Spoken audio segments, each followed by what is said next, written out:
Pennsylvania, with an update on a story that broke earlier today. And I just want to share this with you. You see that the intellectual genius that is Julius Malema has offered to the world his explanation of the history of the African origins of the game of rugby. He's also called out the sport of rugby, calling it a white supremacist event, and the Springboks a symbol of white supremacy in South Africa. So let me just read some of the quotes today from his party gathering, in which the economic freedom fighters leader Julius Malema called for the downfall of the South African national rugby team, the Springboks, saying it represented white supremacy at the top level. Amabokoko di Boka, Springboks, is an apartheid symbol. Springbok must fall, he said. Cirques, I got to tell you, I'm heart sore over that. I mean, I feel like I've been hoodwinked here. I bought this in good faith, thinking that this jersey was a jersey in honor of Springbok captain Siya Kolisi. This Amabokoko jersey when I was in South Africa. I think I should get my money back. I mean, I had no idea that this was a symbol of apartheid. Got to be honest with you, folks. It's really, I think it's a bit shocking to find out this is a symbol of apartheid. I had no idea. No idea. Yeah. Crazy. Cray. Look at this. Look at this jersey. So this represents apartheid. I had no idea. The Amabokoko with the South African country flag on the bottom and Siya Kolisi on the back. Inspired. I also feel kind of hoodwinked about my fellies too. My fellies are Siya Kolisi. I can't even get them up that high. Siya Kolisi inspired fellies. Let's go ahead and get this down. There we go. Yeah, I'm wearing fellies, of course, from Freedom Movement. These were inspired by Siya Kolisi, no less. Got his name on the inside, signed by Siya. So Siya is sponsoring apartheid era symbols. I had no idea, folks. No idea that this was an apartheid symbol. So my deepest apologies to Julius Malema. Sorry about that. There we go. All right, that's a little bit better. So I had to get the camera set back there. This is what he had to say. He said he didn't support the Springboks because it had colors and an emblem that represented and reflected the country's pain of the apartheid era. Now that's interesting for me, Julius, because I know you're an luminary. You probably have many honorary degrees from fictitious universities that I've never heard of, but actually, I am a political scientist and historian, so let me set you straight very quickly here, Juju. The 30th of July, 1891, is the first test match that the Springboks ever held. They became a team in 1891. It wasn't until the 26th of May, 1948, when the National Party under D.F. Malan, owing to the disproportional counting of rural votes, was able to secure a majority in Parliament over Jan Christian Smut's party. With just 401,000 votes against over 500,000 votes for Smut's party, they got 70 seats in Parliament, vice the 65. Historians, political scientists generally accept this is the date that the beginning of the apartheid era actually kicked off, 1948. That's a full 57 years after there was a national side, 6 decades after there was a Springboks team representing South Africans. Now, South Africa as a country didn't even exist until 1910. You see, it was the Union of South Africa Act promulgated in 1909 and into effect in 1910, which led to the Union of South Africa under Louis Botha. And even that date is preceded by the Springboks creation in 1891, a full 19 years, 2 decades before there was even a South Africa. So there was no apartheid. Now, if you want to say there was racial discrimination, there was ostracization, there was unfairness, yeah, that's fair, Julius, but stop lying. So he says, I don't support the Springboks. I don't support the emblem and the apartheid colors that the national team wears. We want the colors that represent democracy. Well, Julius, what colors represent democracy? The ANC, the grifting, money-stealing, patronage machine, the people who started a civil war murdering Inkatha members in KwaZulu-Natal with necklacing, thousands of people murdered during that period. That represent democracy? The party that has habitually used every lever of power to ensconce itself into perpetuity in governance, that's been a kleptocracy, a patronage pig machine. Does that represent democracy? The fact that no South Africans get to vote for the president of South Africa, does that represent democracy? So what colors represent democracy, Juju? What colors are they? You tell me. ANC, or is it red? Is it the red of the commies that you sport on your EFF? Yeah, in America, red, white, and blue, generally, they mean other things, but we look to them as colors representing our democracy. Same in France, red, white, and blue. Malema said he did not have a problem with the rugby, but we don't love Amabokoko Bokoko. He added that rugby was not a white man's sport, but rather a sport that's been around for decades. Well, it's not a white man's sport. It's anybody's sport. But here's a little secret, Juju. Here's a little secret I'll let you in on. Rugby was invented by white men. Just like harnessing electricity, roads, the internal combustion engine, hydroelectric dams, nuclear fission, nuclear fusion. All invented by white men. You need to get over that, Juju. He said, our people in the Eastern Cape and everywhere else have played rugby long before these people played it. Ooh, folks, that sounds like a dog whistle to me. That sounds like a racist trope if I ever heard one. These people. Imagine the boots were on the other foot. And a white South African said, these people. Oh my gosh, the screams of racism and bigotry would cackle and resound through the hallways of UCT and Rhodes and Parliament and shebeens all over South Africa. Racist, those people. These people. Of course, he's talking about white South Africans and, by extension, coloreds and Indians. So now I'm going to tell you the true history of the African origins of the game of rugby. You didn't know this, folks. You didn't know this. This is probably breaking news to you. This is a history covered up by the evil European colonizers. Never mind the Bantu colonizers. We can ignore that period when they excluded, ostracized, and demonized and chased away and stole from the Khoi and San peoples of Southern Africa. But never mind the Bantu colonization period. We're going to focus on the European colonizers, the evil white people who came to South Africa. So this is the true story of rugby in Africa. You didn't know this, and you heard it here first. Ladies and gentlemen, this is a satire alert. The following is political satire. It's not a true history. It's not fake news. It's simply political satire. For those of you unaccustomed to satire, it's when you make fun of a stupid point. And that's what I'm going to do. So here you go, folks. Here are the true origins of the game of rugby in Africa. What you didn't know is this, and I'm going to set you straight right here. Here's the record. So, back in the 12th century, an unidentified Nguni-speaking peoples were up on the high veld in the tall grass, elephant grass, in the summertime. And some of the fellas were chasing a princess. They were looking for a little nookie from the princess. She wasn't inclined to let them have it because they were just commoners. She was a princess. Though they're chasing across the high veld, when out of the corner of their eye, they spy a cheetah. The cheetah's over here.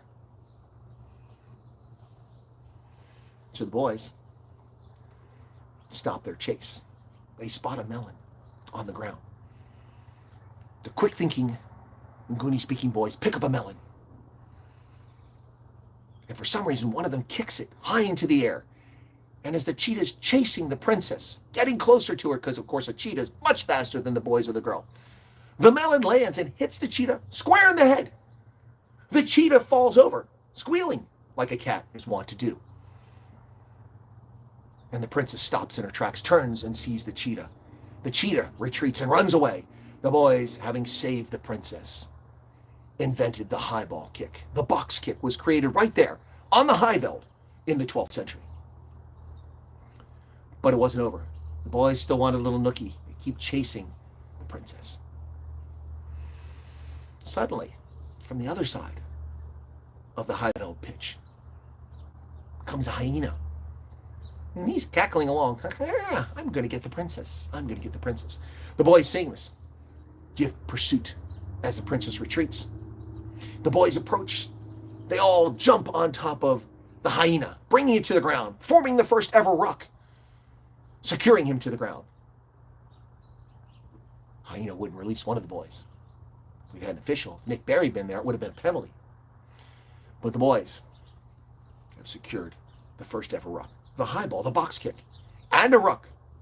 And now, what happens now? The princess continues running. She reaches the river and the tri-zone. And there you have it, folks. The origins of Julius Malema's African rugby. Played for decades before the white colonizers ever arrived. He also called for the national team to get a new name, new colors, and a new emblem that will represent the country's democracy as well as the nation's interests, not white supremacy. So a four-legged antelope represents supremacy in the eyes of Julius Malema. Now, in all seriousness, of course, we know that during the apartheid era and even before that, many people of color, colors in particular, who played rugby were denied access to play for the national side.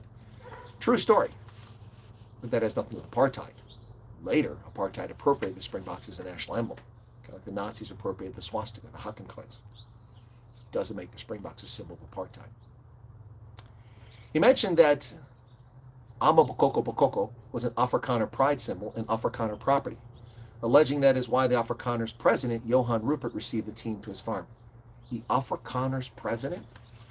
Obviously, he's being a smartass here. There is no Afrikaner president. There is no Afrikaner homeland. There is no Afrikaner state. The Transvaal Republic and the Orange Free State disappeared after the Second Anglo-Boer War. And the previous little republics like Natalia were long since gone, and others. There is no such thing. But of course, this is just sarcasm because Johan Rupert is a multi-billionaire and Julius Malema has money, penis envy, and so he intends to insult Afrikaners, virtually none of whom actually ever met Rupert, with this nonsense. He says, I can't support such, stating that he would rather remain with Bafana Bafana until it was brought back to action by his party when it takes over power next year. So Julius Malema thinks that his party, the EFF, is taking power in South Africa next year. Now, my question is, how exactly does a party with 10% of the popular vote take control of the country? Well, it doesn't in the real world. Now, in his demented logic, he is going to be a coalition partner with someone, but the party he demonizes all the time is the ANC. So unless the ANC partners with the EFF out of desperation, I'm not sure how he expects to take control. Yeah, so he will support Bafana Bafana, a loser side that has no white players, no colored players, no Indian players. Does that make it racist? No, that just means that white folks and Indian colors don't play nearly as much soccer as black South Africans. Kind of like the same thing going on in rugby. And that is in large measure owing to the failures of the South African Rugby Union, which has never put money and resources at the level that are necessary to encourage the game amongst youth, particularly black youth in South Africa. Therefore, it's not a sport that many of these folks grow up with. You see, playing soccer just takes a ball, a rolled up ball of masking tape, and you can play soccer. But to play rugby, you really need some posts, some rules, some officials, and a whole lot of players. 2 or 3 people can play soccer, kicking the ball around, learn how to kick it, improve your skills. But to play rugby, you got to put 15 on the side and get out there. He said Bafana Bafana's failures were due to a lack of support and sponsorship, yet white teams were sponsored and thriving. White teams? What are the white teams? What are the white teams in South Africa? The national swimming side, where people all achieve their success on their own, typically going to U.S. universities on swimming scholarships and then competing for South Africa, whether they're white or black or colored. Is it the netball team, which was full of black athletes? Is it Bafana Bafana? No, it's not. It's not Banyana Banyana. There's no white women there either. Is it the South African women's rugby team, the Lady Springboks, which are overwhelmingly black, not white? What are these white teams that are supported here? And what is a white team, Julius Malema?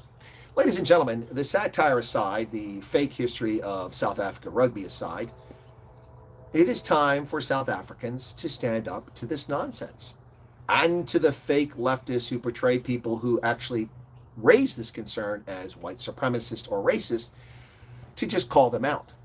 Nobody's enriched by this. No one's life is improved. This doesn't help poor black South African kids become rugby players. What helps them become rugby players is investment in the sport at the elementary school level, primary school level, the high school level.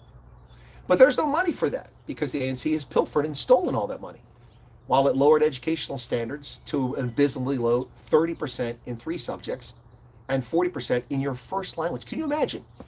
The first language, your mother tongue, langue maternelle, your maternal language.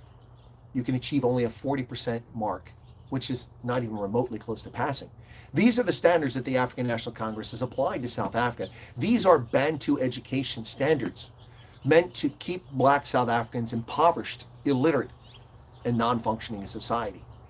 These are the actions, not of the National Party, which had plenty of reprehensible actions. These are the actions of the ruling, overwhelmingly black majority party known as the African National Congress. They are the ones responsible for the abysmal education in South Africa. They are the ones responsible for racist legislation that is crushing the economy and impoverishing mostly black South Africans, but not exclusively black South Africans. It is the African National Congress. They are the ones obsessed with race. Those of us who secretly tell the truth and call them out on it talk about race because we're calling them out on their racism and their bigotry. Julius Malema is a danger to public safety and has been a danger to public safety for a long time. Everywhere he goes in his wake, someone gets harmed. Not by Julius directly. I'm not accusing him of any malfeasance, not even remotely. I'm just saying in his wake, there's always danger, suffering, and misery. At the second Senegal event that took place in October of 2020, Julius Malema and Floyd Shivambu, and the number 3 in the party, stood up on a stage as interlopers in Senegal, in the Free State, a place they had no business being, and sang, switching to English to make sure that we all understood, burn the Boer, burn them out, burn them down, burn the Boer out. I watched it live. Within 96 hours, nearly 100,000 hectares of prime farmland in the Free State and also in the Northern Cape went up in flames. The government's official response to this domestic terrorist action, well, these were service delivery protests. Funny thing about that, this was during lockdown. No one was allowed to be on the streets at 4 a.m. The fires were started at 4 a.m. or thereabouts on a country road in the Free State. Burning tires. Because we all know the most effective way to demonstrate is to go out at 4 o'clock in the morning in remote rural areas where there's no press, there's no cameras, there's no media, and light tires so you can stand there and chant and scream your head off with no one listening.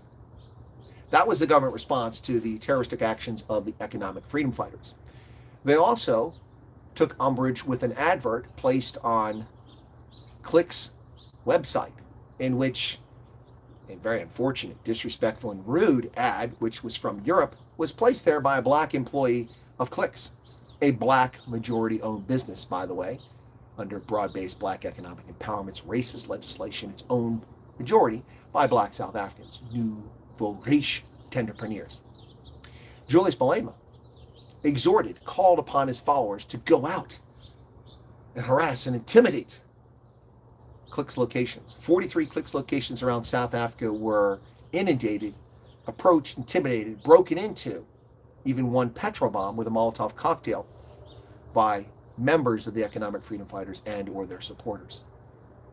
Julius Malema was never arrested for this. Julius Malema fired a rifle with live ammunition into the air, endangering public safety. Julius Malema physically assaulted a senior South African police officer because he was white. Does it get any more racist than that? We have the video footage. It doesn't matter what the illegitimate court decision was. We all can see for our very eyes.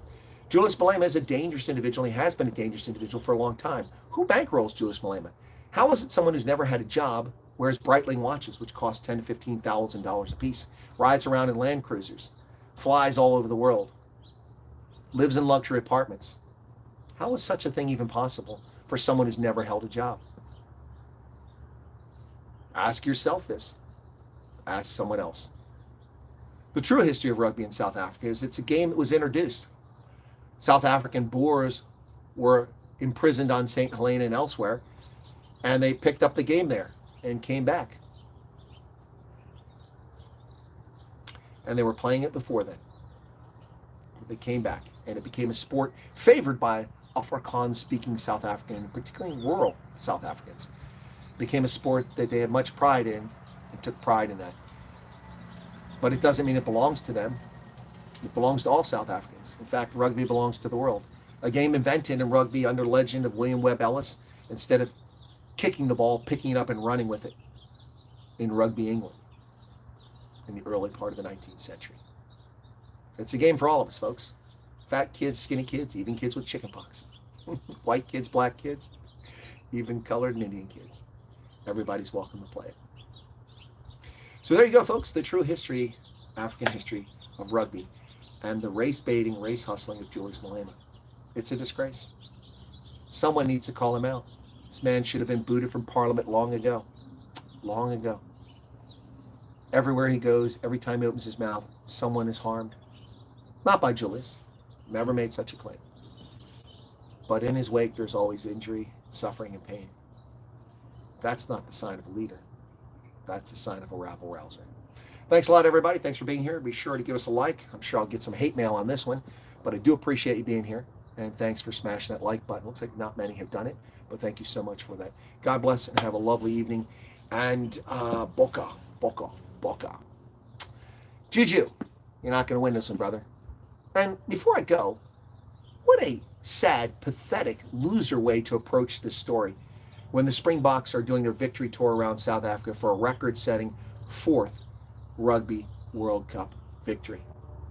4 times the William Webb Ellis Trophy hoisted by Springboks. 95, 2007 in Paris, South Africa in Paris, 2019 in Japan, and 2023 in Paris once again. And Julius Malema and his party go into Parliament and then go to public speaking events and denigrate a multiracial team for their own political advantage. South Africans aren't stupid enough to believe the garbage coming out of his mouth. But some people do. Don't be a sucker. I'm a bokoko bokoko. This shirt, inspired by Sia Khaleesi, as you saw with the number 6 on the back. And the shoes I wear tonight, Fellies from Freedom of Movement. Signed by Sia Khaleesi. By Donkey. Cheers, everybody.